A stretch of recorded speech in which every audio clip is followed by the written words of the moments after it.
This situation keeps getting crazier as Rangers fans are fired up with some of the decisions that management and coaching are making ahead of the season opener. And we also have some wild comments on the Igor Shesterkin contract dispute. We're going to break all of that down in this episode of Rangers Digest. But before we do, a quick reminder to hit that subscribe button. About 70% of you who watch our videos are not actually subscribed to the channel. So if you want to do yourself a favor, hit that subscribe button so you can stay up to date with everything New York Rangers. It is free to hit the subscribe button, so there is no harm in doing that. But without further ado, we'll get into the video. And we have some interesting topics of conversation today as Rangers fans are pretty upset with some of the things that Peter Laviolette is trying out. And there is a lot of different opinions going around online. So we're going to break down that for sure. But we're going to start with Igor Shesterkin. Some very interesting comments were made just a little while ago. And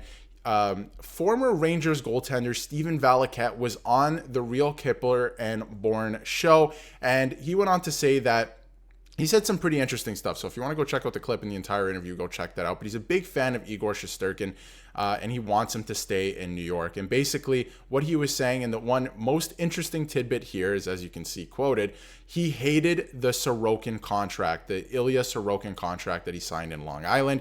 And that tells you he's going to be digging his heels in. And honestly, this is something that could be pretty concerning for the New York Rangers because it has been rumored that Igor Shesterkin wants north of $12 million. He wants a certain percentage of the cap, right? He wants roughly $12.4 million. That's what his ask is coming in at. Now, the Rangers absolutely can't do that. And the final contract, if he were to sign in New York, which it's looking likely that he will, probably won't be that exact number. We know that. But we also know that Igor Shesterkin's demands, per se, are that he wants to be the highest paid player in New York Rangers history, at least in the salary cap era, which means he'll have to make more than Artemi Panarin currently makes, which is probably somewhere in the $11.7 million range. So he is going to make probably upwards of $11 million because it was rumored. He obviously wants more than 10. He wants to be one of the highest paid goalies in the market. He wants to reset the market because obviously guys like Carey Price in the past, Sergei Bobrovsky, who just won a Stanley Cup, makes $10 million or north of $10 million. So he wants to make the same percent of the cap. Not the same, but, a certain percentage of the cap going forward. And you know what? He is the best goaltender in my eyes in the National Hockey League. This is the best goaltender in the entire league, and he should be compensated fairly for that. But the Rangers cannot afford 12.4. I don't even think the Rangers can afford 12 million, especially with guys like Panarin, Zibanejad. They're getting older and, entering their 30s, and their contracts, they make a lot of money. So if this doesn't work out this year, maybe the next couple of years, because the team's going to change after this year, especially with Trouba looking like he's on the way out.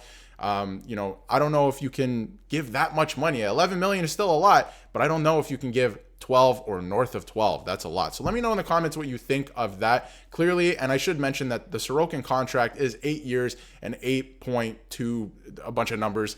It's almost $8.5 million. So clearly he was not a big fan of that contract. And we know we know what he wants, right? He's come out and stated what he wants. It's around 12.4, around $12 million.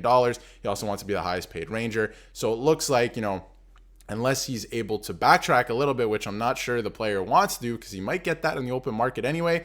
It sounds like, he's going to make 11.7, between 11.7 and 12.4, which is a lot. It is steep, but this is the best goaltender in the league, and it sounds like he wants to reset the market. So let me know in the comments what you think of that, Igor Shesterkin, his ask, and what he thought of Ilya Sorokin's contract over with the Islanders. I thought this was a pretty interesting tidbit and gives some insight into the whole situation. It sounds like they either sign the contract before the season starts, so in the next couple days, because the season starts very shortly next week, or at the end of the season. And I'm not sure you want to let this entire season play out. And, what if something disastrous happens at the end, like they don't win the Stanley Cup, because that is obviously what they're gunning for, and his ask changes. You want to get this done as soon as possible, I think, and time is running out. I'm not sure you want to. Feelings change when the summer comes, and you never know what happens. So I'm not sure you want to leave it up to chance at the end of this season. So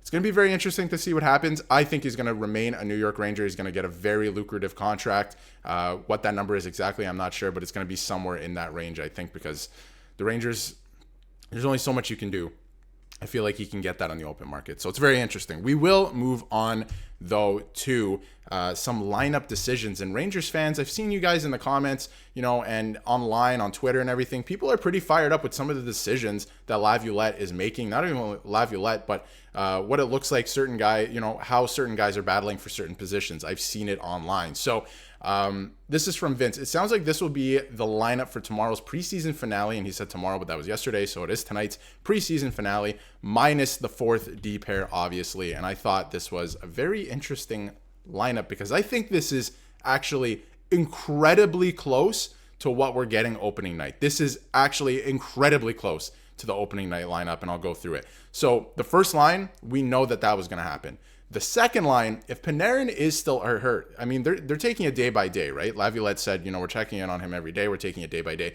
If Panarin is still hurt, this is the second line on opening night. Othmann has earned the right to be in the NHL. It's just the way the lineup is kind of like, I don't think Cooley has lost his spot, and just the way the lineup is shaping up with certain guys. Like they want Edstrom on the fourth line. They like Rempe, right? Edstrom, like we've talked about, really good penalty killer. So Othmann doesn't fit that, but Othmann does deserve to be in the NHL. I feel like he's earned a spot. It's just the way the lineup kind of has shaken out that he's not going to be in the NHL, or he's not looking that way if Panarin were healthy. So if Panarin can't start game one, Othmann will be on the second line. I feel like he has earned it, and he will be in the lineup. The third line, we kind of know that was happening. There was some talk of Othmann versus Kakko for that third line spot. Looks like they're really trying to give Kakko that spot, especially because if you send Kakko down to the AHL at this point, it doesn't really make sense, right? You have to give it a try. If it doesn't work, then you move off the player. For Othmann, he's still developing. He's still relatively young, so it makes more sense if he were to go down to the minors at this point in time, at least. But still a lot up in the air, especially with Panarin's injury. We'll see if Othmann gets into the lineup. Again, I thought this was very close to what we'll see. And again, that fourth line, love that fourth line. I don't see Sam Carrick losing his spot. They signed him for a reason. I think he's great for that fourth line center position.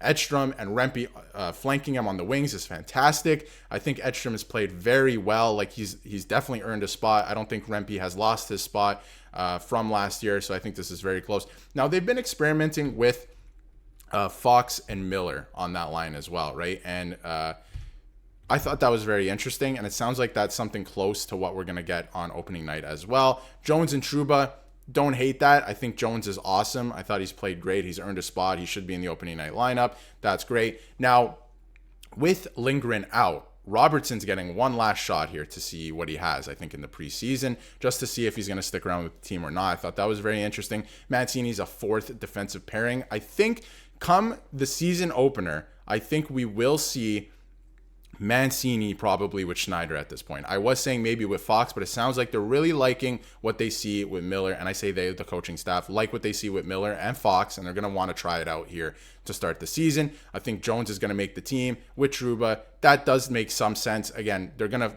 try things out the first 10 games. Maybe, it's not going to be perfect at first. The team you see in October is not the team you see in April. So they're going to try some things out. And then again, Robertson's getting one last shot here, but I think Mancini, we might be seeing him game one in the lineup just because Lindgren is hurt. But again, you have to take your opportunities. I think it's fantastic. So again, on the Panarin thing and some lineup things, it's an evaluation. He said right now it's day to day. So it's pretty interesting. We'll keep tabs on it, right? But in terms of, players that are still here getting a look, Matthew Robertson, for example, Victor Mancini as another example. Peter Laviolette went on to say, if you're still here, you're still getting looked at and you're still being evaluated. Like a lot of players, I don't think everything's just been peaks the whole way. I think there's been some really good things. There are things that we talk to them about and show and want them to get better at. A lot of players fall into that category, but there's also been some good things that he's done. He's also this is a bunch of players he's talking about, like the ones I mentioned, the younger players. So I thought that was a very interesting quote as well. And I think in terms of Matthew Robertson, I thought this quote was very interesting because Laviolette went on to say, we think he's a good player.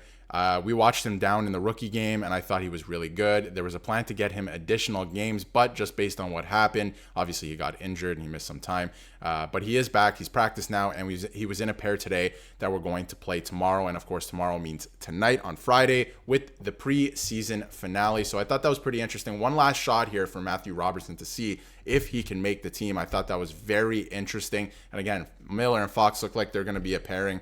Matthew Robertson is NHL ready, but again, he's missed some time due to, I thought this was an interesting article from Remy as well, and kind of what Robertson was talking about, really working on the mental side of the game in the summer, trying to improve that. And obviously he came back, he's been impressive, but he's missed some time due to injury, so maybe a little bit behind some other guys like Mancini, for example. But they're giving him one last shot tonight to see what is there, and I think that's pretty interesting because he is a left shot, so that does change the dynamic a little bit. I wonder if they want a left shot over like Mancini playing with another right shot, for example. So there's still a lot up in the air. They're going to give this guy an opportunity tonight to see what he has. I don't think they've made any final decisions, but I think tonight's lineup looks very close to what we'll see opening night in just a few days at this point. It's very exciting. So let me know in the comments what you think of the Shesterkin contract dispute, what you think the opening night lineup will be. Again, I think it's very close to what we were seeing here. I think it's extremely close. That's all I'll say. But let me know in the comments what you think. And if you haven't yet, hit that subscribe button so you can stay up to date with everything New York Rangers.